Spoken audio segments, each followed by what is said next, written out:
بسم اللہ الرحمن الرحیم۔ السلام علیکم۔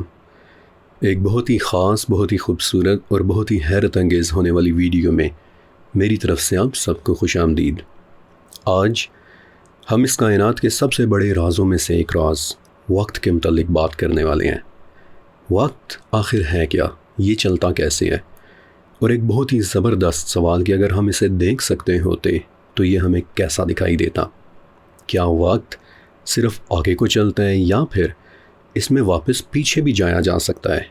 قرآن پاک میں موجود وہ واقعات کہ جو ہم سب بچپن سے سنتے چلے آ رہے ہیں، آج ہم دیکھیں گے کہ کیسے وہ واقعات اپنے اندر وقت کے بڑے بڑے راز سموئے ہوئے ہیں۔ اور پھر ایک انتہائی اہم سوال کہ کس طرح ہم اس وقت سے انتہائی دور ہوئے پڑے ہیں کہ جسے اس کائنات کی لٹرلی ہر چیز فالو کرتی ہے۔ آج ہم وہ تین انتہائی زبردست اور سائنٹیفک طریقے دیکھیں گے کہ جن سے ایک مرتبہ پھر سے ہم قدرتی وقت کے ساتھ الائن ہو سکتے ہیں، جس کے بعد ہماری یہ شکایت ہمیشہ کے لیے ختم ہو جائے گی کہ وقت کا تو جیسے پتہ ہی نہیں چل رہا۔ تو چلیں آئیں پھر شروع کرتے ہیں ہم آج کی یہ ویڈیو کہ جو کوئی سیریز تو نہیں لیکن وقت کے موضوع پر ایک انتہائی طاقتور اور مکمل ویڈیو ہے۔ لیکن کچھ بھی شروع کرنے سے پہلے ہمیشہ کی طرح میرے پیارے اور آخری نبی حضرت محمد صلی اللہ علیہ وآلہ وسلم پر لاکھوں کروڑوں درود و سلام، اور میری دعائیں کہ اللہ تعالیٰ مجھے، آپ کو، تمام معصوم بچوں، بے زبان جانوروں اور ہمارے گھروں میں لگے پودوں اور درختوں کو اپنی حفاظت میں رکھے، آمین۔ اوکے، ہمیں لگتا ہے کہ وقت گھڑی کی ان سوئیوں کا نام ہے، لیکن ہم بہت غلط ہیں۔ یہ گھڑی تو انسان کا بنایا ہوا ایک بہت ہی چھوٹا سا نظام ہے کہ جس کے ذریعے ہم نے اپنے دن کو 24 مختلف حصوں یعنی گھنٹوں کے اندر تقسیم کیا ہوا ہے۔ وقت کسی گھڑی کا نام نہیں بلکہ یہ اللہ تعالیٰ کی پیدا کی ہوئی ایک انتہائی پراسرار مگر بے حد خوبصورت مخلوق کا نام ہے۔ وہ کیسے؟ آئیے سمجھتے ہیں۔ آئنسٹائن سے پہلے دنیا یہ مانتی تھی کہ وقت ایک طاقت کا نام ہے کہ جو ہر چیز کو اپنے ساتھ لے کر آگے بڑھ رہی ہے۔ کچھ کلچرز تو اس طاقت کو اتنا طاقتور سمجھنے لگ گئے کہ انہوں نے باقاعدہ اس کی عبادت شروع کر دی۔ مثلاً ایزٹیکس قبیلے کے لوگوں کے دماغوں میں یہ بات بیٹھ گئی کہ اگر ہم نے وقت کے دیوتا کو انسانی قربانی نہ دی تو وہ ناراض ہو کر آگے بڑھنے سے انکار کر دے گا۔ اگلے دن وہ سورج کو طلوع ہی نہیں ہونے دے گا۔ چنانچہ ہر روز صبح 4:30 یا 5 بجے وہ لوگ اپنے سب سے بڑے احرام پر اکٹھے ہوتے اور ہر روز وہ ایک انسانی قربانی دیا کرتے تھے تاکہ وقت کے دیوتا کو خوش کیا جا سکے، ہر روز وداؤٹ فیل۔ اسی طرح گریک امپائر میں بھی گریکس کے ہاں وقت ایک بہت بڑی طاقت تھی کہ جسے وہ کرونوس دیوتا کے نام سے جانتے تھے، اور گریک دیومالائی کہانیوں میں کرونوس اپنے ہی بچے کھا جاتا ہے۔ یہ بات ایک استعارہ ہے اس بات کا کہ وقت ہی سب کچھ پیدا کرتا ہے، جیسا کرونوس نے اپنے بچے پیدا کیے، اور وقت ہی سب کچھ نگل لیتا ہے جیسے کرونوس اپنے ہی بچوں کو کھا جاتا ہے۔ اسی طرح پرشین امپائر میں بھی وقت کی باقاعدہ پرستش ہوتی تھی۔ وہاں البتہ اس کی کوئی مورتی تو نہیں تھی، لیکن اپنی عبادت گاہوں میں ہمیشہ وہ ایک آگ جلائے رکھتے تھے کہ جو ایک نہ ختم ہونے والے لامحدود وقت کو ریپرزینٹ کرتی تھی۔ لیکن پھر آئنسٹائن کا دور آ گیا کہ جس نے ایک دھماکے دار انکشاف کیا۔ آئنسٹائن نے دنیا کو یہ بتایا کہ وقت تو ایک مخلوق ہے، یہ پوری کائنات میں ایک جیسی نہیں بلکہ کسی جگہ یہ پھیل بھی سکتی ہے اور کسی جگہ سکڑ بھی سکتی ہے، کسی جگہ یہ تیزی کے ساتھ بھی چل سکتی ہے اور کسی جگہ آہستگی کے ساتھ بھی۔ لیکن سب سے حیرت انگیز بات یہ کہ وقت کی ایک شکل بھی ہو سکتی ہے۔ شکل پر ابھی ہم تھوڑا آگے چل کر آتے ہیں، لیکن پھیلنے اور سکڑنے والا وقت، کہیں پر تیز وقت اور کہیں پر آہستہ وقت، تو یہ سب کیسے ممکن ہے؟ اس تھیوری کو ثابت کرنے کے لیے سائنسدانوں نے عام گھڑیوں کے بجائے ایک خاص گھڑی ایجاد کی تھی۔ اس گھڑی کو ایٹامک کلاک کہتے ہیں کیونکہ اس میں سوئیوں کے بجائے سیزیم نامی ایک دھات کا ایٹم ہوتا ہے۔ سیزیم ہی کیوں؟ کیونکہ سیزیم ایک ایسی دھات ہے کہ جس کا ایٹم بغیر کسی فعل فرق کے ایک پرفیکٹ سپیڈ کے اندر وائبریٹ کر رہا ہے۔ اس کی وائبریشن سپیڈ میں اتنا سا بھی فرق نہیں ہے۔ تو سائنسدانوں نے کچھ الیکٹرانک ایکوپمنٹ سے ماپ کر دیکھا کہ 1 سیکنڈ کے دوران یہ ایٹم 9 ارب اور 19 کروڑ مرتبہ وائبریٹ کر رہا ہے۔ 1 سیکنڈ میں 9 ارب 19 کروڑ مرتبہ۔ اس سپیڈ کو انسانی دماغ تصور بھی نہیں کر سکتا، اور یہ سپیڈ اتنی پرفیکٹ ہے کہ اگر آپ سیزیم ایٹم کو اس کی جگہ چھوڑ دیں تو 15 کروڑ سال تک بھی اس کی سپیڈ میں کوئی فرق نہیں آئے گا۔ بہرحال سیزیم ایٹم کو استعمال کرتے ہوئے سائنسدانوں نے پھر 2 گھڑیاں بنائیں، دونوں کو ایک دوسرے کے ساتھ سنک کر دیا، لیکن پھر ایک گھڑی کو انہوں نے زمین پر موجود لیبارٹری کے اندر رکھا اور دوسری گھڑی کو اوپر خلا میں بھیج دیا، اور تب پتہ چلا کہ خلا والی گھڑی اچانک سے تیز ہو گئی ہے، یعنی کہ اوپر خلا میں کچھ ایسا ہے کہ جس نے وقت کو تیز کر دیا ہے۔ اس مشہور تجربے سے یہ ثابت ہوا تھا کہ پوری کائنات میں وقت ایک جیسا نہیں چل رہا، بلکہ کہیں پر اس کی رفتار تیز ہے اور کہیں پر آہستہ۔ بعد میں مزید کئی تجربات بھی ہوئے، اور اب جا کر پتہ چلا ہے کہ آج اس وقت سب سے زیادہ سلو وقت بلیک ہولز کے قریب گزر رہا ہے، اور سب سے زیادہ تیز وقت فی الوقت بوٹس وائڈ کے اندر چل رہا ہے۔ بوٹس وائڈ پاکستان کے مغرب میں آسمان کے اندر بہت دور ایک ایسے علاقے کا نام ہے کہ جہاں نہ تو کوئی سیارہ ہے اور نہ ہی کوئی ستارہ، نہ تو کوئی کہکشائیں اور نہ ہی کوئی روشنی، اور تھیوری کے حساب سے سب سے زیادہ تیز وقت وہاں پر گزر رہا ہوگا۔ وہاں کا وقت اتنی تیزی سے گزر رہا ہوگا کہ جتنا وقت ہم یہاں زمین پر 1 سال میں محسوس کرتے ہیں، اتنا ہی وقت وہاں پر صرف 30 سیکنڈ میں گزر جائے گا۔ لیکن کیا واقعی یہ انکشاف پہلی مرتبہ آئنسٹائن نے کیا تھا؟ تو اس کا جواب ہے کہ نہیں، بلکہ یہ حیرت انگیز انکشاف آئنسٹائن سے صدیوں پہلے قرآن پاک کے اندر بھی ہو چکا ہے۔ غور کریں کہ قرآن پاک میں وقت کے لیے صرف ایک نہیں بلکہ 4 مختلف الفاظ آئے ہیں کہ جو چاروں کے چاروں ہی مختلف معنی رکھتے ہیں۔ پہلا لفظ ہے وقت اٹ سیلف، کہ جو ایک مقررہ مدت کے لیے استعمال ہوتا ہے، جیسے نماز کا وقت۔ پھر عصر، اس کا مطلب وہ وقت ہوتا ہے کہ جو انتہائی تیزی کے ساتھ گزر رہا ہو۔ عصر کا لغوی معنی ہوتا ہے نچوڑنا، اور اسی سے لفظ عصیر نکلا ہے، یعنی نچڑا ہوا رس، جوس۔ تو عصر وہ وقت کہ جو انتہائی تیزی کے ساتھ گزر رہا ہے۔ پھر ہین، یہ لفظ آج بھی عرب ممالک میں استعمال ہوتا ہے، یعنی الحین، اور اس کا مطلب ہوتا ہے رائٹ ناؤ، اس وقت، یہ لمحہ۔ اور پھر دہر، دہر وقت کی سب سے بڑی اور سب سے وسیع شکل ہے، انتہائی آہستہ گزرنے والا ایک طویل وقت، ایک ابدی وقت، لامحدود زمانہ، ابتدا سے لے کر انتہا تک کا دور۔ اور یہ وہ وقت ہے کہ جسے سورہ دہر کی پہلی آیت میں ذکر بھی کیا گیا ہے کہ کیا انسان پر دہر میں ایک ایسا ہین نہیں گزرا کہ جب وہ کوئی قابل ذکر شے نہ تھا، یعنی ایک طویل کائناتی وقت میں انسان پر ایک چھوٹا سا لمحہ ایسا نہیں گزرا کہ جب وہ ذکر کے قابل بھی نہیں تھا۔ انکریڈیبلی بیوٹیفل۔ تو قرآن پاک بہت ہی واضح انداز میں مختلف سپیڈز کے ساتھ گزرنے والے وقت کی بات کرتا ہے، اور سورہ حج میں تو خیر ایک آیت ایسی بھی ہے کہ جس سے سبھی کچھ واضح ہو جاتا ہے۔ سورہ حج کی آیت نمبر 47 کہ تمہارے رب کے نزدیک کا ایک دن تمہارے 1000 سال کے برابر ہے، یعنی 2 بالکل ہی مختلف وقت۔ اور پھر سورہ معارج کی وہ آیت کہ روح اور فرشتے ایک ایسے دن میں اللہ تعالیٰ کی طرف چڑھتے ہیں کہ جو 50,000 سال کے برابر ہے۔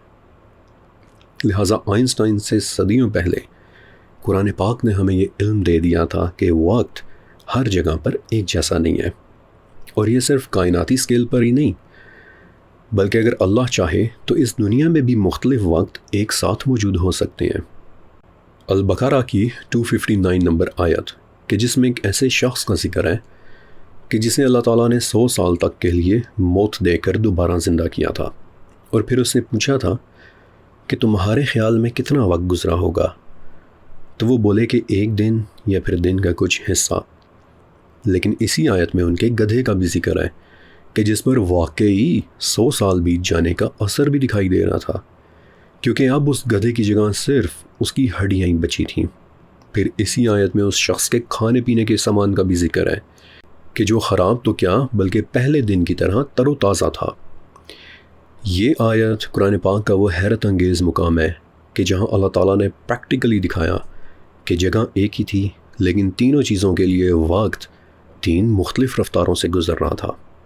ایک رفتار وہ کہ جس میں وہ شخص خود تھے، لیکن 100 سال گزر جانے کے باوجود انہیں لگا کہ شاید دن کا کچھ حصہ ہی گزرا ہوگا۔ پھر دوسری رفتار وہ کہ جو ان کے گدھے کے لیے گزری تھی کہ جس میں وہ ہڈیاں بن کر خس و خاشاک ہو چکا تھا، اور تیسری رفتار وہ کہ جس میں سے کھانا پینا گزر رہا تھا اور کہ جو 100 سال گزر جانے کے باوجود بھی تر اور تازہ ہی تھا۔ تو یہ واقعہ ایک جیتا جاگتا ثبوت ہے کہ وقت ہر چیز کے لیے ایک مختلف رفتار رکھتا ہے، یا پھر یوں کہہ لیں کہ ہر چیز مختلف رفتار کے ساتھ وقت میں سے گزر رہی ہے۔ اور یہ بات ہمیں پوری طرح سے سمجھ آ جائے گی تب کہ جب ابھی وقت کو ہم اپنی آنکھوں کے ساتھ دیکھیں گے۔ دیکھیے، ویسے تو ہم وقت کو دیکھ ہی نہیں سکتے، ایسا اس لیے کیونکہ ہماری آنکھیں اسے دیکھنے کے لیے ڈیزائن ہی نہیں ہوئی ہوئی، اور وقت کے علاوہ بھی اس کائنات میں چیزوں کی ایک طویل فہرست ہے کہ جنہیں ہماری آنکھیں نہیں دیکھ سکتی، مثلا radio waves, microwaves, X rays, gamma rays. اس کائنات کا 95% حصہ ایسا ہے کہ جسے ہماری آنکھیں دیکھ ہی نہیں سکتی۔ Dark matter, dark energy, gravity یعنی کشش ثقل، زمین کی میگنیٹک فیلڈ، بلیک ہولز اور وقت۔ ویسے سچ کہوں تو ان چیزوں کو نہ دیکھ پانا ایک بہت بڑی نعمت بھی ہے۔ اگر ہماری آنکھیں ان چیزوں کو دیکھ لیں تو یہ کائنات ہمارے لیے ایک انتہائی بھیانک، پیچیدہ اور ناقابل برداشت جگہ بن جائے گی۔ مثال کے طور پر ڈارک میٹر۔ آپ کو پتہ ہے کہ اس کائنات میں ہر طرف ایک ایسا مادہ پھیلا ہوا ہے کہ جسے ہم دیکھ نہیں سکتے، اسے ہم چھو نہیں سکتے، لیکن وہ ہمارے ہر طرف موجود ہے، اور سائنس کی زبان میں اسے ڈارک میٹر کہتے ہیں۔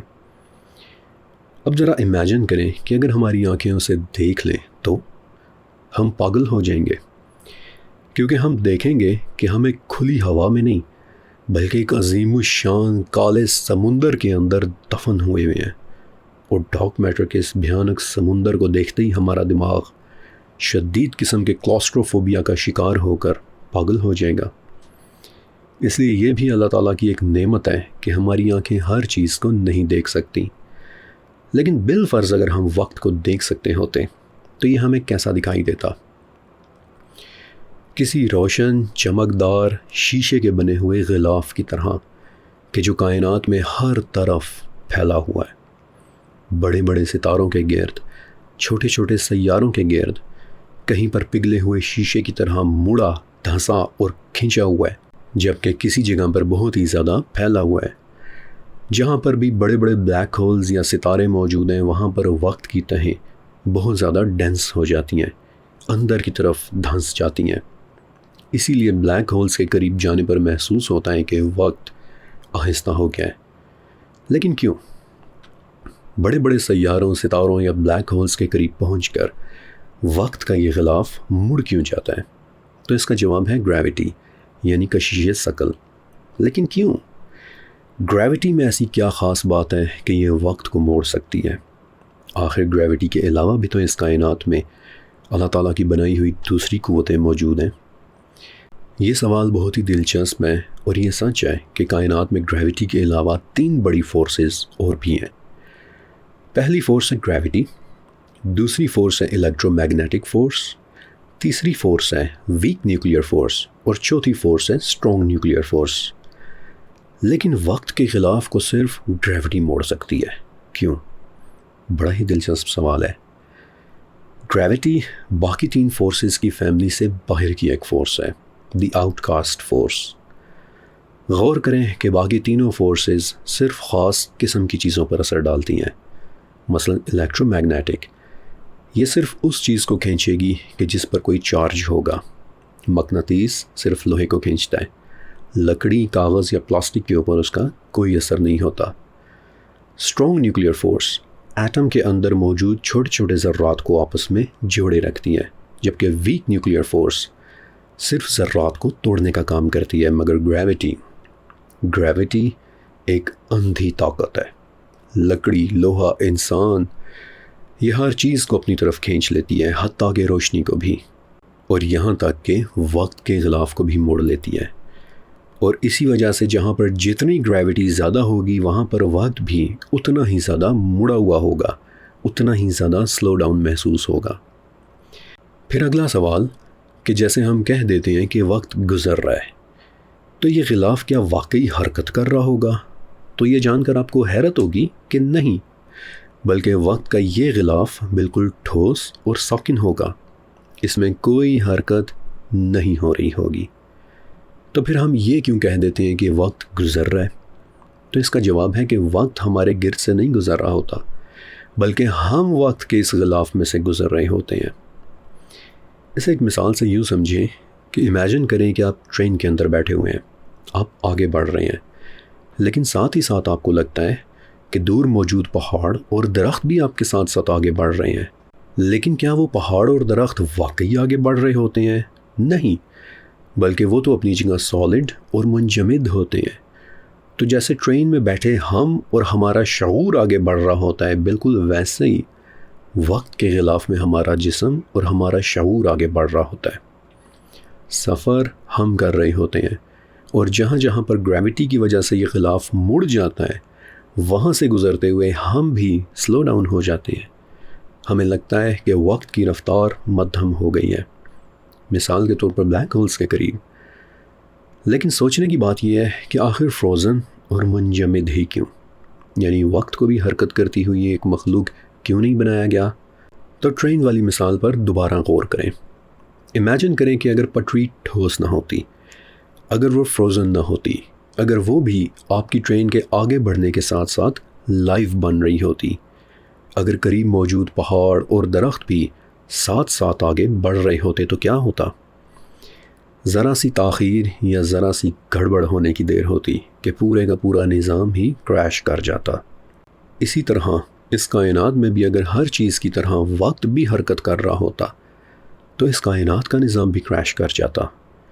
اسی لیے اللہ تعالیٰ نے ہمیں لوح محفوظ کے متعلق بتایا ہے کہ ابتدا سے لے کر انتہا تک وقت میں ہونے والی ہر چیز، ماضی، حال اور مستقبل، لکھی اور محفوظ کی جا چکی ہے۔ یہ کائنات کسی لائیو شو کی طرح نہیں ہے کہ جس میں کوئی بھی آ کر اپنی مرضی سے کہانی بدل دے۔ لیکن اس پوائنٹ پر ایک بہت ہی اہم سوال کھڑا ہوتا ہے کہ اگر وقت پہلے سے ہی فروزن ہے، یا چلیں یوں کہہ لیتے ہیں کہ ماضی، حال اور مستقبل لکھا جا چکا ہے، پہلے سے ہی موجود ہے، تو انسان کی فری ول اور اس کا اختیار کہاں گیا؟ اسے سمجھنے کے لیے میں آپ کو ایک بڑی ہی دلچسپ مثال دیتا ہوں۔ امیجن کریں کہ آپ ایک کرکٹ میچ دیکھ رہے ہیں کہ جس میں بیٹس مین نے 6 چھکے مار دیے۔ آپ کو وہ میچ بہت ہی زیادہ اچھا لگا اور آپ نے اس کی ریکارڈنگ کر لی۔ اب اگلے دن آپ کا ایک دوست آپ کے پاس آتا ہے، آپ اسے بھی وہ ریکارڈنگ دکھاتے ہیں، لیکن دکھانے سے پہلے آپ اسے یہ بات بتاتے ہیں کہ دیکھنا، یہ بیٹس مین 6 چھکے مارے گا، اور وقت آنے پر وہ بیٹس مین واقعی 6 چھکے مار دیتا ہے۔ تو یہ 6 چھکے اوریجنلی اس نے اپنی فری ول کے ساتھ مارے تھے، اس لیے نہیں کہ آپ نے یہ کہا تھا۔ تو یہ وہ مقام ہے کہ جہاں پر ہمیں ڈیوائن نالج کی سمجھ آنی چاہیے۔ اللہ تعالیٰ کی پاک ذات وقت کے اس غلاف سے پاک اور بلند ہے۔ اس نے وقت نامی اس مخلوق کو تخلیق کیا ہے، اور جو کچھ اس نے لوح محفوظ میں لکھا ہے، ماضی، حال اور مستقبل، وہ اس لیے نہیں لکھا کہ وہ ہم سے زبردستی وہ کام کروانا چاہتا تھا، نہیں، بلکہ اس کا علم اس قدر کامل اور اتنا عظیم ہے کہ وہ ہمارے ان فیصلوں کو بھی جانتا ہے کہ جو ہم نے وقت یعنی ماضی، حال یا مستقبل میں کسی جگہ پر لینے تھے۔ تو فری ول اپنی جگہ موجود ہے کہ جس کے ساتھ ہم وقت کے خلاف میں آگے بڑھ رہے ہیں، لیکن ہمارا یہ سفر کسی سیدھی لکیر میں نہیں بلکہ اسپائرل کی شکل میں ہوتا ہے۔ بڑی دلچسپ بات ہے اور سن کر آپ کو مزہ آئے گا۔ اسپائرل کیا ہوتا ہے؟ آگے یا اوپر کی طرف بڑھتا ہوا ایک دائرہ۔ ہر سال کسی اسپائرل کی طرح چکر کاٹ کر ہم ایک خاص وقت پر واپس پہنچ جاتے ہیں، مثلا ہماری سالگرہ کہ جو ہر سال واپس آتی ہے۔ لیکن کیا ہر مرتبہ ہم وہی انسان ہوتے ہیں کہ جو پچھلی سالگرہ پر تھے؟ بالکل بھی نہیں، بلکہ ہر نئے چکر پر ہمارے بال تھوڑے سے سفید ہو چکے ہوتے ہیں، ہماری سوچ تھوڑی سی بدل چکی ہوتی ہے، ہمارا شعور تھوڑا سا بلند ہو چکا ہوتا ہے، ہمارا تجربہ تھوڑا سا بڑھ چکا ہوتا ہے۔ الغرض وقت کے اس بھنور، اس اسپائرل میں ہماری منزل بلند ہو چکی ہوتی ہے۔ آپ نے کبھی پرانے زمانے کے وہ وینائل ریکارڈز دیکھے ہیں کہ جو گراموفونز کے اندر ڈلا کرتے تھے؟ غور سے اس ریکارڈ کو دیکھیں۔ حالانکہ یہ ریکارڈ سالڈ ہے، لیکن اس میں موجود گانے کے پہلے لفظ سے لے کر آخری حرف تک سبھی کچھ اس کے اندر قید ہوتا ہے۔ لیکن پلے وہ صرف تبھی ہوتا ہے کہ جب انہیں ریکارڈز پر موجود اسپائرلز کی صورت میں آگے بڑھایا جائے۔ یہ ریکارڈ وقت کو ریپرزینٹ کرتا ہے، سالڈ اور منجمد۔ اس میں موجود کہانی ہماری زندگی کی داستان کو ریپرزینٹ کرتی ہے، لیکن سنائی یہ صرف تبھی دے گی کہ جب اسے اسپائرلز کی صورت میں پلے کیا جائے گا۔ اسپائرل وقت کی ایک بڑی ہی زبردست مثال آپ کو درختوں کے اندر دیکھنے کو ملے گی۔ بظاہر ہر درخت ہر سال ایک ہی چکر سے گزرتا ہے، نئے پتے نکل آئے، پرانے پتے جھڑ گئے، اور لگتا یوں ہی ہے کہ گھوم پھر کر وقت پھر سے واپس وہیں پہنچ گیا۔ لیکن اگر آپ اس درخت کے تنے کو کاٹ کر اندر سے اس کا کراس سیکشن دیکھیں تو لٹرلی اس پر گزرا ہوا وقت آپ کو اس کے اندر موجود اسپائرل دائروں کی صورت میں دکھائی دے گا۔ ایک دائرے کا مطلب ہوتا ہے 1 سال، اور انہی دائروں سے ہم کسی درخت کی عمر معلوم کرتے ہیں، اور ہر گزرتے دائرے کے ساتھ درخت پہلے سے زیادہ مضبوط اور ایک درجہ پختہ ہو چکا ہوتا ہے۔ وقت میں سفر ہمیشہ اسپائرلز کی صورت میں ہوتا ہے، اور صرف وقت ہی نہیں، اس کائنات کی کئی بڑی چیزیں اسپائرل کے اصول پر چل رہی ہیں۔ مثلا سمندری گھونگے یا سپی کا خول بھی ایک اسپائرل ہی کی صورت میں آگے بڑھتا ہے۔ ہماری زمین پر آنے والے طوفان اسپائرلز ہی کی صورت میں پیدا ہوتے ہیں۔ زمین کا سورج کے گرد گردش کرنا، سورج کا ہماری کہکشاں میں سفر کرنا، حتیٰ کہ ہماری کہکشاں کا گھومنا بھی اپنے اندر اسپائرل کا ایک صاف ثبوت لیے ہوئے ہے۔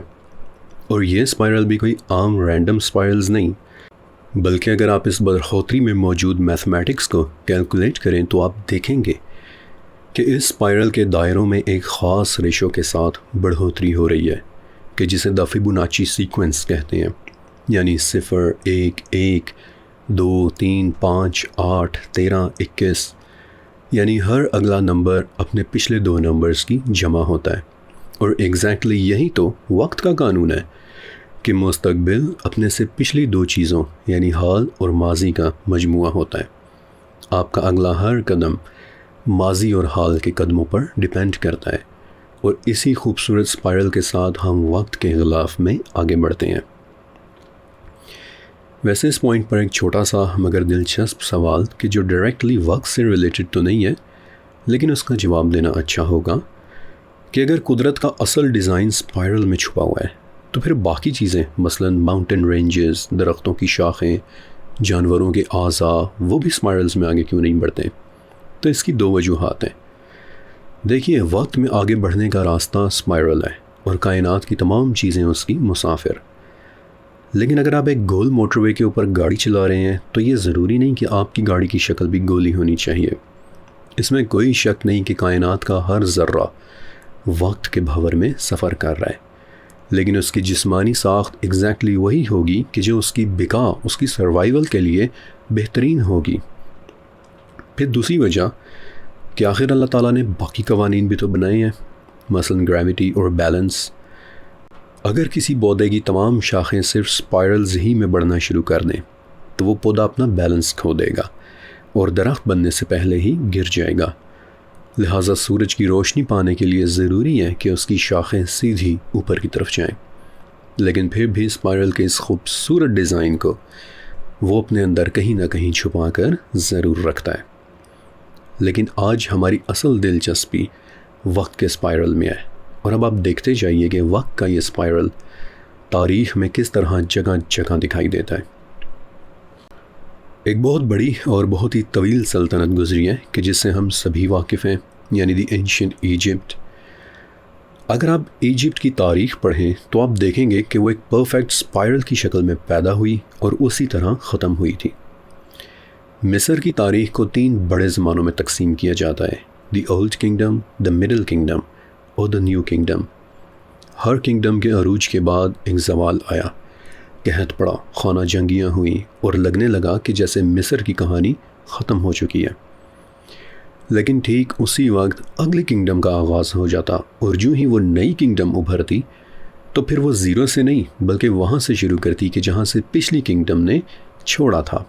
مثلا رامسیس اور توتن خامن جیسے بڑے بڑے فرعین آئے اور پرانی غلطیوں سے سیکھ کر انہوں نے نئی کنگڈمز کی بنیادیں رکھی اور مصر کو اپنے وقت کی ایک سپر پاور بنا دیا۔ انہوں نے ایسی ایجادات کی کہ جو پرانی کنگڈمز میں نہیں تھیں، مثلا رتھیں یعنی چیریٹس، اور یوں وقت کے اسپائرل میں بلند ہو کر ان کی سرحدیں شام کے وسیع و عریض علاقوں تک پھیل گئیں۔ مشہور مورخ اور فلاسفر ابن خلدون نے اپنی کتاب المقدمہ میں سلطنتوں کے عروج و زوال کی جو داستانیں پیش کی ہیں ان کے اندر بھی ایک اسپائرل نظر آتا ہے۔ مثلا جب بھی کوئی قبیلہ کسی پرانی سلطنت کو گراتا تو بجائے سب کچھ تباہ کر کے صفر سے آغاز کرنے کے وہ پچھلے شہروں کو مزید ایک درجہ بہتر بناتا، ان کے کتب خانوں پر قبضہ ضرور کرتا مگر پھر ان میں نئی کتابوں اور نئے علوم کا اضافہ بھی کرتا اور پچھلوں سے ایک درجہ اوپر ہو کر ایک نئے سفر کا آغاز کرتا۔ مثلا جب عباسیوں نے امویوں کو گرایا تھا تو پرانے علوم کے ساتھ ساتھ انہوں نے اپنے نئے علوم بھی شامل کیے تھے۔ پھر جب عثمانیوں نے بیزنٹینز کو ہرایا تھا تو اپنے علوم کے ساتھ ساتھ انہوں نے پرانے توپ خانوں کی ٹیکنالوجی کو بھی استعمال کیا تھا۔ یعنی سلطنتیں گرتی اور بنتی رہی تھیں لیکن علم اور تہذیب کا اسپائرل وقت میں اوپر ہی اوپر اٹھتا چلا گیا۔ پھر علم کو محفوظ کرنے کا اسپائرل بہت ہی خوبصورت ہے۔ مثلا سب سے پہلے انسان نے غاروں کی دیواروں کے اوپر تصاویر بنانا شروع کی، ان کے ذریعے اگلی نسل کو اپنا علم ٹرانسفر کیا۔ پھر وقت کا چکر ایک مرتبہ پھر سے اسی جگہ لے آیا، لیکن اب انسان ایک درجہ بلند ہو چکا تھا۔ چنانچہ اس مرتبہ غار میں تصاویر بنانے کے بجائے انسان نے مٹی کی تختیاں لکھنا شروع کر دیں اور پھر یوں اپنے علم کو آگے ٹرانسفر کیا، لیکن پھر سے وقت کا چکر اسی جگہ لے آیا، مگر اس مرتبہ مٹی کی تختیوں سے بھی ایک درجہ بلند ہو کر انسان نے چمڑے اور کاغذ کی کتابوں پر لکھنا شروع کر دیا۔ اور آج اگلی نسل کو علم ٹرانسفر کرنے کی وہی ضرورت ڈیجیٹل سکرینز اور کلاؤڈ سٹوریج کے ذریعے پوری ہو رہی ہے۔ ہر مرتبہ مقصد ایک ہی ہے، اپنے علم کو محفوظ کرنا، لیکن ہر دہرائی کے ساتھ وہی کام انسان ایک بہتر درجے پر پہنچ کر رہا ہے۔ لیکن وقت کا یہ اسپائرل صرف اچھی اور علمی باتوں میں ہی نہیں بلکہ برائی کی تاریخ میں بھی بڑا واضح دکھائی دیتا ہے۔ دیکھیے، برائی کا مقصد اور نیت ہمیشہ سے ایک ہی رہی ہے، لیکن اسپائرل کے ہر چکر کے ساتھ اس کا طریقہ کار، اس کی پہنچ اور اس کی ٹیکنالوجی پہلے سے زیادہ خاموش، خطرناک اور زیادہ ڈسٹرکٹیو ہوئی ہے۔ مثال کے طور پر غلامی یعنی سلیوری۔ یہ بات ایک افسوسناک حقیقت ہے کہ تاریخ میں طاقتور نے کمزور کو ہمیشہ اپنا غلام بنایا ہے، لیکن پرانے وقتوں میں غلامی بڑی واضح ہوا کرتی تھی۔ غلاموں کے گلوں اور ہاتھوں پاؤں میں لوہے کی زنجیریں اور بیڑیاں ڈال کر بازاروں میں انہیں خریدا اور بیچا جاتا تھا۔ لیکن جب وقت کا اسپائرل آگے بڑھا تو زنجیریں اور بیڑیاں تو اتر گئیں، لیکن برائی نے بھی پھر ایک درجہ بڑھ کر فیوڈل سسٹم یعنی جاگیردارانہ نظام کی شکل لے لی۔ ساری زندگی لوگ ایک ہی جاگیردار کے لیے فصلیں اگاتے، لیکن اتنی محنت کے بعد پھر بھی اسی کے قرض تلے دب کر ہلاک ہو جاتے اور ان کی جگہ مزدوری کرنے کے لیے ان کی اولاد آگے آ جاتی۔ لیکن پھر وقت کا اسپائرل آگے بڑھا اور غلامی نے مزید ایک درجہ اوپر کی شکل لے لی۔ آج اس وقت دنیا کا دعویٰ یہ ہے کہ غلامی ختم ہو چکی ہے، لیکن حقیقت یہ ہے کہ اس وقت غلامی کا اسپائرل سب سے اونچے اور سب سے خطرناک درجوں میں سے ایک درجے پر پہنچ چکا ہے۔ معاشی اور کارپوریٹ غلامی کہ جس میں لوہے کی زنجیریں اور بیڑیاں تو نہیں ہیں، لیکن قرضوں، کریڈٹ کارڈز، ڈیٹس، مورگیج، قسطوں اور ادائیگیوں کی نہ نظر آنے والی زنجیروں میں انسان پورے طریقے سے جکڑ چکا ہے۔ مثال کے طور پر موگیج اس قرضے کو کہتے ہیں کہ جو انسان گھر خریدنے کے لیے بینک سے لیتا ہے، اور آپ کو پتہ ہے کہ فرینچ زبان میں موگیج کا مطلب موت کا معاہدہ ہوتا ہے۔ کیونکہ یہ ایک ایسا قرضہ ہوا کرتا تھا کہ جسے انسان اپنی موت تک ادا کرتا رہتا تھا۔ آج کا انسان نظر تو آزاد آتا ہے، لیکن اپنی پوری زندگی وہ اپنے سے کہیں بڑے ایک اکنامک سرکل کا پہیہ چلانے میں گزار رہا ہوتا ہے۔ پھر جھوٹ اور پروپیگنڈا کا اسپائرل، یہ بھی اپنی جگہ وقت میں بلند ہوا ہے۔ مثلاً پرانے وقتوں میں کیا ہوتا تھا کہ بادشاہوں کے درباروں میں جھوٹے شاعر اور قصیدہ گو ہوا کرتے تھے کہ جو بادشاہ کے ظلم کی داستانوں کو بھی اس کے عدل کی داستانیں بنا کر پیش کرتے تھے۔ منادی کرنے والے چوراہوں میں کھڑے ہو کر افواہیں پھیلایا کرتے تھے۔ لیکن پھر وقت کا اسپائرل آگے بڑھا اور ان لوگوں کی جگہ پرنٹنگ پریس نے لے لی۔ آپ کو پتہ ہے کہ نازی دور میں جھوٹ کو اتنی مرتبہ دہرایا اور پرنٹ کیا گیا تھا کہ بالآخر لوگ اسے سچ ماننے لگ گئے تھے۔ پھر وقت کے ساتھ یہ اسپائرل مزید ایک درجہ آگے بڑھا اور آج جھوٹ کا یہ اسپائرل الگوریدمز، سوشل میڈیا اور ڈیپ فیک ٹیکنالوجی کی شکل اختیار کر چکا ہے۔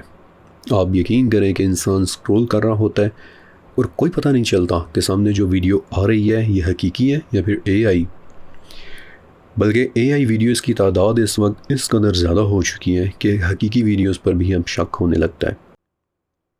آج کا جھوٹ اتنا سائنٹیفک اور پرفیکٹ ہو چکا ہے کہ بعض کا تو وہ سچ سے بھی زیادہ حقیقی لگنے لگتا ہے۔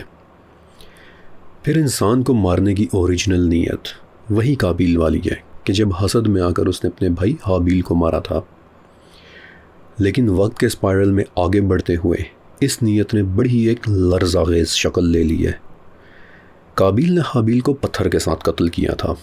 وقت کا اسپائرل آگے بڑھا اور پتھروں کی جگہ تیروں، تلواروں اور نیزوں نے لے لی۔ اسپائرل مزید آگے بڑھا اور انسان نے بھی ایک درجہ اوپر جا کر بارود اور توپوں کی ایجاد کر لی۔ اور اب کہ جب یہ اسپائرل اپنی بلندی کی حدوں کو چھو رہا ہے تو نیت وہی ہے، لیکن ٹیکنالوجی نیوکلیئر اور بایولوجیکل ویپنز تک پہنچ چکی ہے۔ جس پتھر سے قابیل نے حابیل کا قتل کیا تھا وہی پتھر اب ایک بٹن کی شکل اختیار کر چکا ہے کہ جسے دبا کر لاکھوں لوگوں کی جان لی جا سکتی ہے۔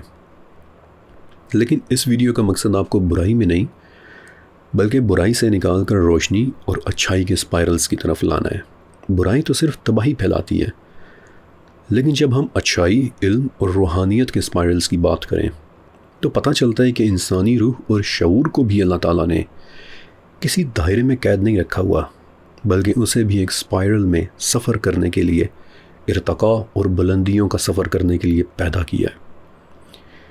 مثلاً قرآن پاک کو سمجھنے کا اسپائرل۔ غور کریں کہ بچپن میں آپ نے قرآن پاک کی کوئی سورت یا آیت پڑھی ہو تو اس وقت آپ کو اس کا صرف ایک سیدھا سادہ سا مطلب سمجھ میں آیا ہوگا، لیکن پھر زندگی گزری، آپ وقت کے اسپائرل میں آگے بڑھے، کچھ دکھ اٹھائے، کچھ نئے تجربات حاصل کیے، اور 20 سال بعد جب وہی آیت آپ نے دوبارہ پڑھی تو اس مرتبہ وہ آپ پر بالکل ہی ایک نئے زاویے اور گہرے معنی کے ساتھ کھلتی ہے۔ الفاظ وہی ہیں، کتاب وہی ہے، لیکن اسپائرل میں آپ کا شعور ایک درجہ اوپر اٹھ چکا ہے۔ اس سے یہ بھی پتہ چلتا ہے کہ اللہ تعالیٰ کا کلام جامد نہیں ہے، بلکہ وہ بھی شعور کے ساتھ ساتھ اسپائرلز کی صورت میں کھلتا چلا جاتا ہے۔ پھر توبہ اور اصلاح کا اسپائرل۔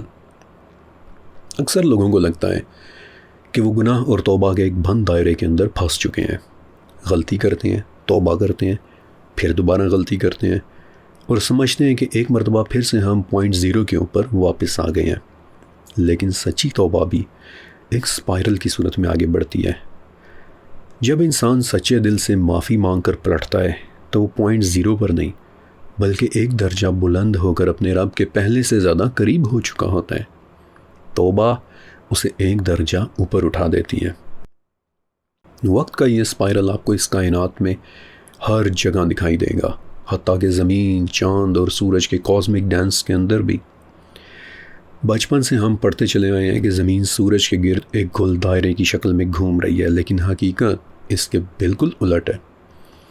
زمین گھوم تو رہی ہے لیکن ایک دائرے میں نہیں بلکہ سورج کے گرد ایک اسپائرل میں گھوم رہی ہے، اور اسی طرح سورج اور چاند بھی، اور اسی خوبصورت سفر کو اللہ تعالیٰ نے الانبیاء کی 33 نمبر آیت میں ایک انتہائی خوبصورت طریقے سے بیان کیا ہے کہ وہی اللہ ہے کہ جس نے رات اور دن اور سورج اور چاند کو تخلیق کیا، اور ان میں سے ہر ایک اپنے اپنے مدار میں تیر رہے ہیں۔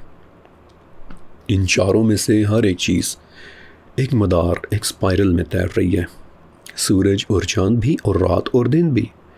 صرف سورج ہی اپنے اسپائرل میں 8.5 لاکھ کلومیٹر پر آور کی سپیڈ سے آگے بڑھ رہا ہے۔ لیکن اب اس ویڈیو کا سب سے اہم ترین سوال کہ کیا ہم وقت کے اس نیچرل سپائرل کے ساتھ جڑے ہوئے ہیں؟ کیا ہم بھی کائنات کی ہر چیز کی طرح وقت کے قدرتی سپائرل میں آگے بڑھ رہے ہیں؟ تو اس کا جواب ہے کہ ہولناک حد تک نہیں۔ آج کا انسان اللہ تعالیٰ کی اس خوبصورت تخلیق سے بہت بہت دور جا چکا ہے، اور قدرتی وقت سے دور جانے کی وجہ سے ہی ہمیں یوں لگنے لگا ہے کہ جیسے دنیا بھر کا ڈپریشن، مایوسی اور پریشانی ہم پر مسلط ہو گئی ہے۔ ہر وقت ہمیں یہی لگ رہا ہوتا ہے کہ جیسے وقت بھاگ رہا ہے، کیونکہ ہم نے قدرتی وقت کو چھوڑ کر خود کو 24 گھنٹوں کے ایک آرٹیفیشل وقت کے اندر قید کر لیا ہے۔ ابھی میں نے آپ کو بتایا تھا کہ قدرت میں ہر دن پچھلے دن سے تھوڑا سا مختلف ہوتا ہے، کچھ دن لمبے ہوتے ہیں اور کچھ راتیں لمبی ہوتی ہیں۔ موسموں کا مزاج، ستاروں کے زاویے ہمیشہ بدلتے رہتے ہیں، اور پرانے زمانے کا انسان بھی دنیا کی باقی ہر مخلوق کی طرح سورج کے ساتھ جاگتا اور چاند کے ساتھ سویا کرتا تھا۔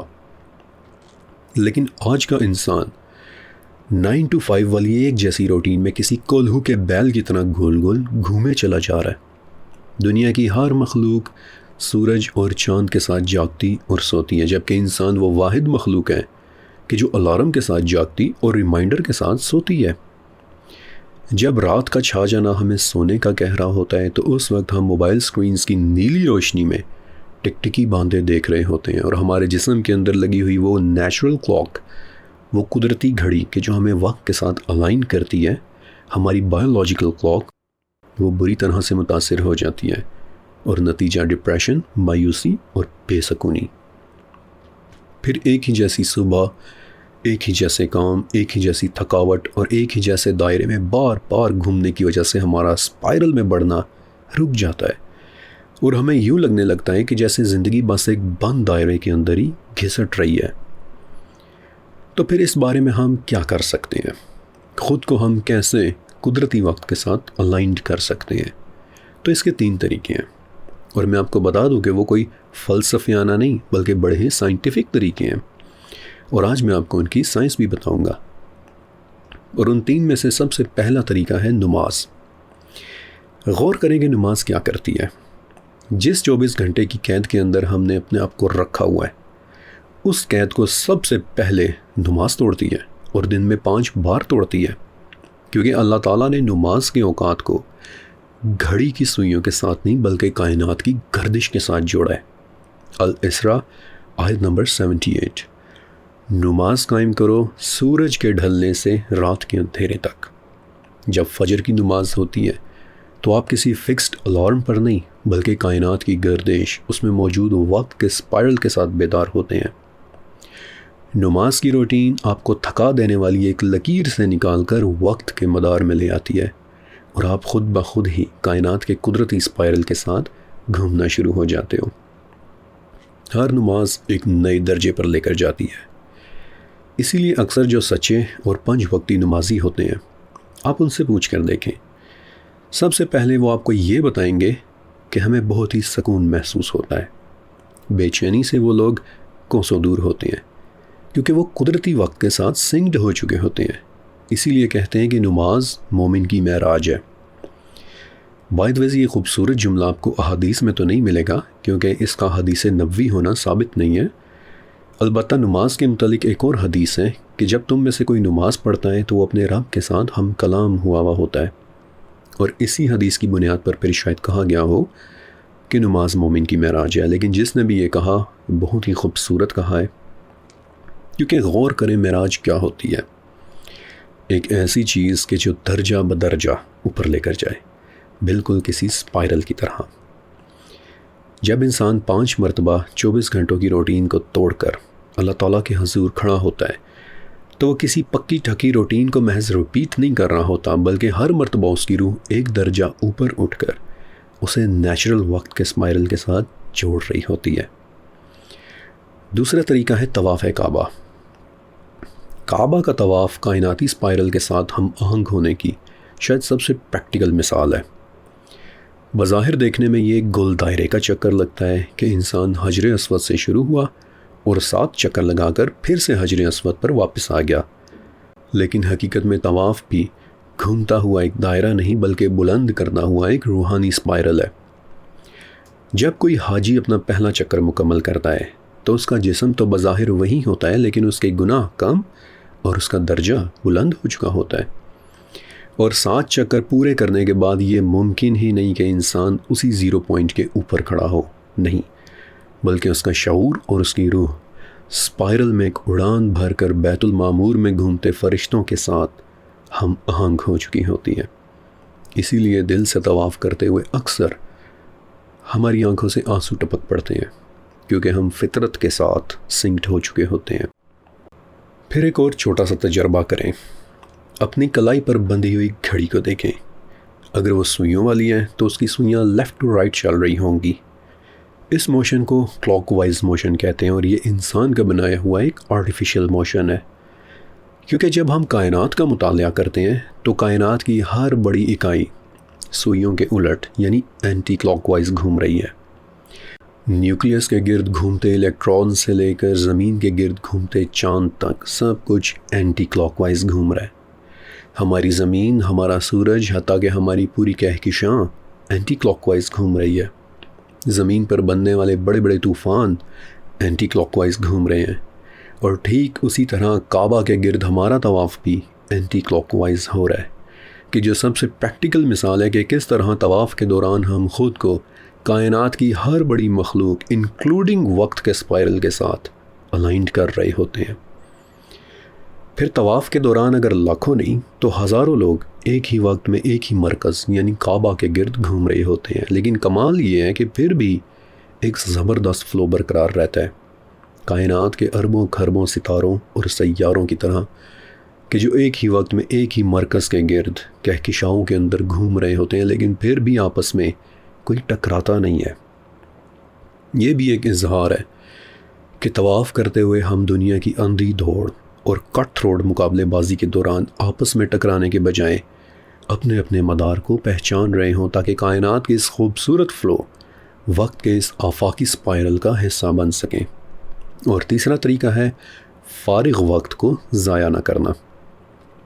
سننے میں یہ بات بڑی ہی چھوٹی سی لگتی ہے، لیکن ذرا غور سے سنتے جائیں۔ رسول اللہ صلی اللہ علیہ وسلم نے فرمایا تھا کہ 2 نعمتیں ایسی ہیں کہ جن کی زیادہ تر لوگ بے قدری کرتے ہیں، ایک تو صحت اور دوسری فراغت۔ یعنی صحت اور فارغ وقت 2 ایسی چیزیں ہیں کہ جن کی ویلیو زیادہ تر لوگوں کو پتہ ہی نہیں ہے۔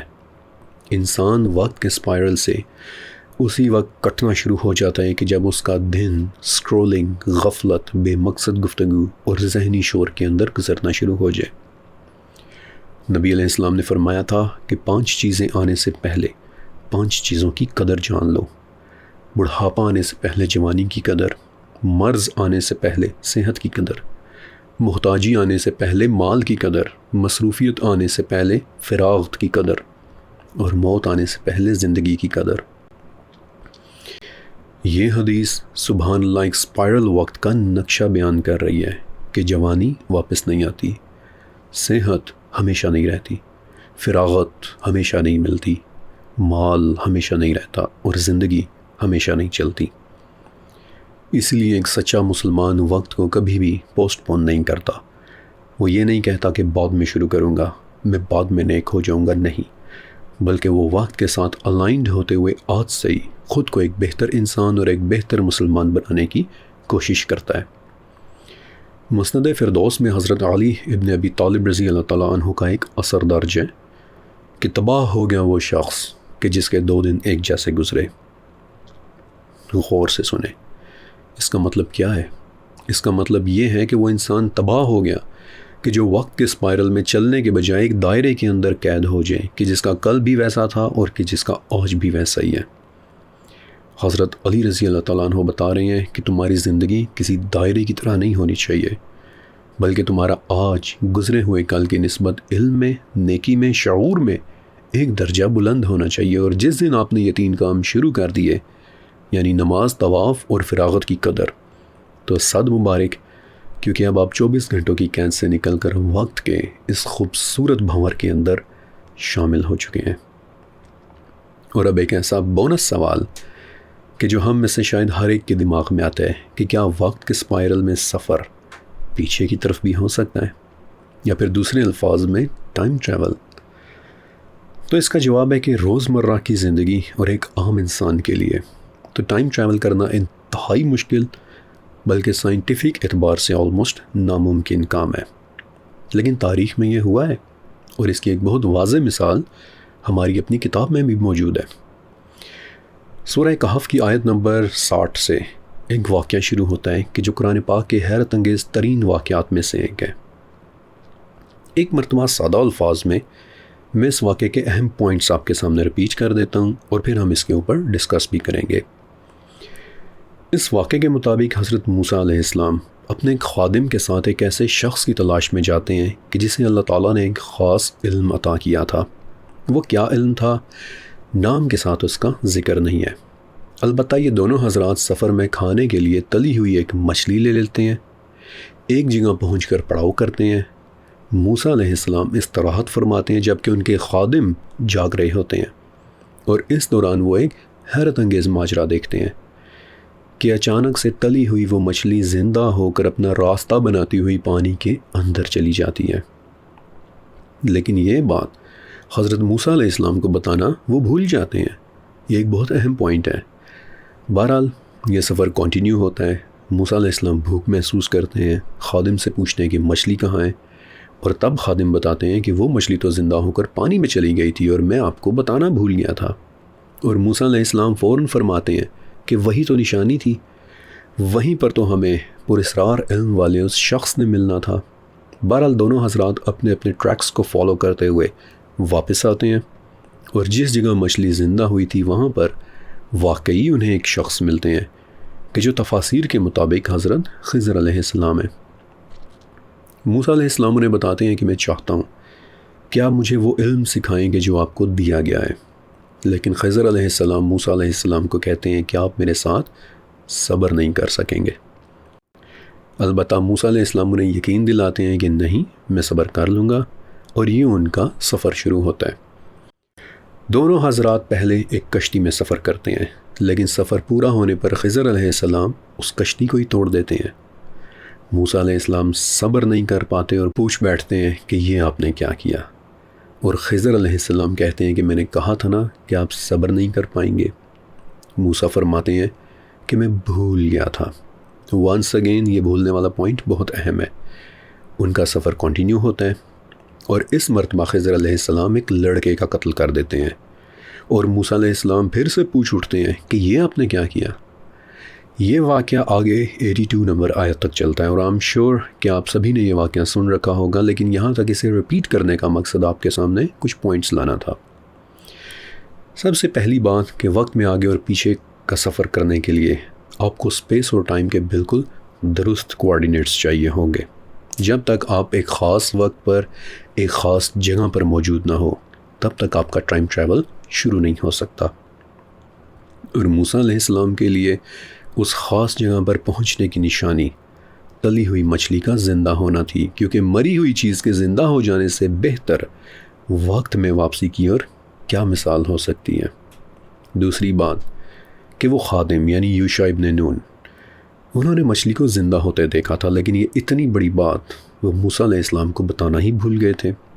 کیا یہ کوئی چھوٹی بات تھی کہ جسے وہ بتانا بھول گئے تھے؟ ذرا خود تصور کریں کہ آپ کے سامنے پلیٹ میں رکھی کھانے کی کوئی چیز زندہ ہو جائے، تو آپ سب کو پکڑ پکڑ کر بتا رہے ہوں گے کہ ابھی آپ نے کیا دیکھا تھا، کیونکہ اس نوعیت کا ایک اتنا بڑا واقعہ انسانی دماغ پر بہت گہرا اثر چھوڑتا ہے، اور اتنی آسانی سے انسان اسے بھول بھی نہیں سکتا۔ پھر وہ خادم حضرت یوشع ابن نون، وہ کوئی عام خادم نہیں بلکہ مستقبل کے پیغمبر اور ایک عظیم جنگجو تھے، اور ان کی دعا پر ایک مرتبہ سورج بھی رکا تھا۔ تو ایک اتنے بڑے معجزے کو دیکھ کر فوراً سے اسے بھول جانا ثابت کرتا ہے کہ اس وقت وہاں اس جگہ پر انسانی یادداشت معمول کے مطابق کام نہیں کر رہی تھی۔ اور موسیٰ علیہ السلام کا اپنا ریاکشن، جب یوشع علیہ السلام نے آپ کو بتایا کہ مچھلی زندہ ہو گئی تھی اور میں بتانا بھول گیا تھا، تو نہ آپ غصہ ہوئے اور نہ ہی افسوس کیا، بلکہ فوراً فرمایا کہ وہی تو وہ جگہ تھی۔ یعنی موسیٰ علیہ السلام کو بتا دیا گیا تھا کہ اس جگہ کی ایک نشانی یہ ہے کہ وہاں پر عام فطری قوانین اور انسانی حواس کام کرنا چھوڑ دیں گے، اور وہی جگہ وقت کے دھارے میں داخل ہونے کا راستہ ہوگی۔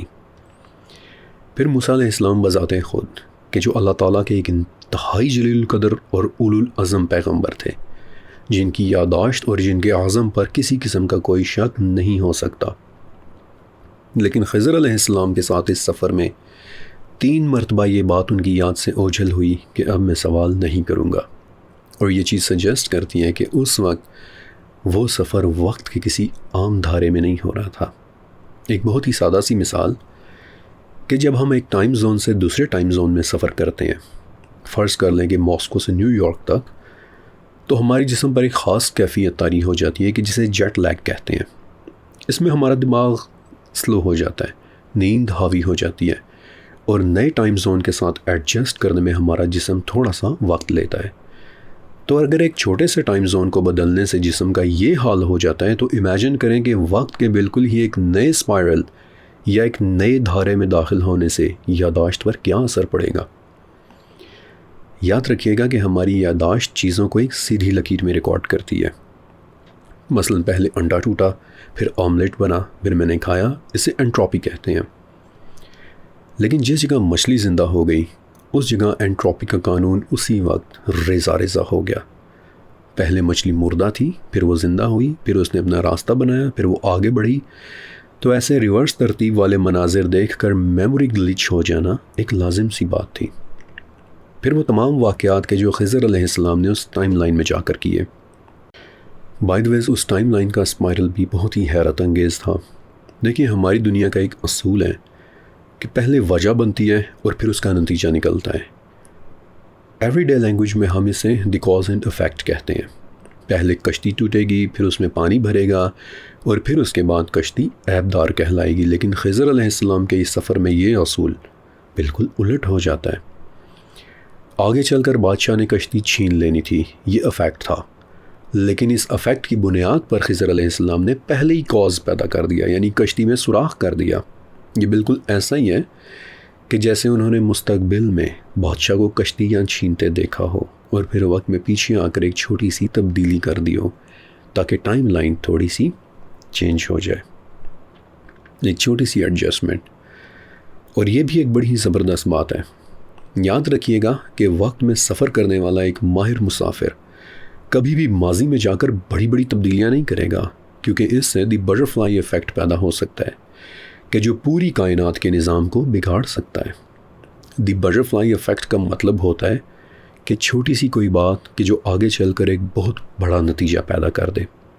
اس کی مثال آپ یوں لے لیں کہ فرض کریں کہ آپ 1914 کے دور میں واپس جا کر آسٹریا کے شہزادے آرچ ڈیوک فرانس فرڈینینڈ کو قتل ہونے سے بچا لیتے ہیں۔ یہ وہ شہزادہ تھا کہ جس کے قتل کی وجہ سے ورلڈ وار 1 چھڑ گئی تھی۔ امیجن کریں کہ آپ اسے بچا لیتے ہیں اور آپ کو لگتا ہے کہ آپ نے بہت ہی زبردست کام کر دیا ہے، لیکن آپ کا یہ زبردست کام 20ویں صدی کی تاریخ کو ادھیڑ کر رکھ دے گا۔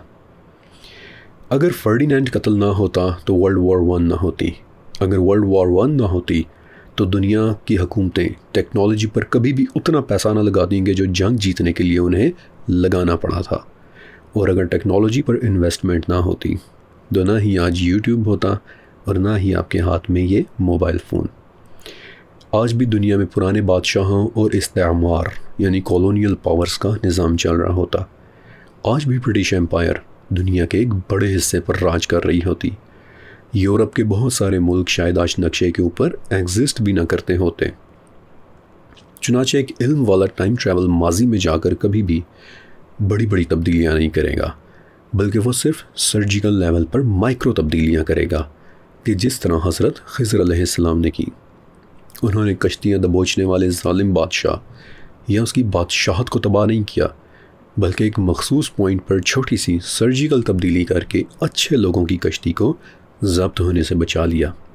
وقت کے اسپائرل میں سفر کرنے والے ایک ایسے مسافر کہ جنہیں اللہ تعالیٰ نے ایک حیرت انگیز علم دیا تھا، وقت کے اسپائرلز کو سمجھنے کا علم۔ یہاں پہنچ کر ہماری آج کی یہ ویڈیو مکمل ہوتی ہے، اور اگر آپ کو پسند آئی ہو تو نیچے کمنٹ سیکشن میں لکھیں میرے پنڈ کمنٹ، میرے ٹاپ کمنٹ کو ایک مرتبہ ضرور پڑھ لیجیے گا۔ کیونکہ ان علمی ویڈیوز کو اسی طرح جاری رکھنے کے لیے اس کمنٹ میں میری طرف سے آپ سب کے لیے ایک بہت ضروری پیغام ہے۔ شکریہ اور اللہ حافظ۔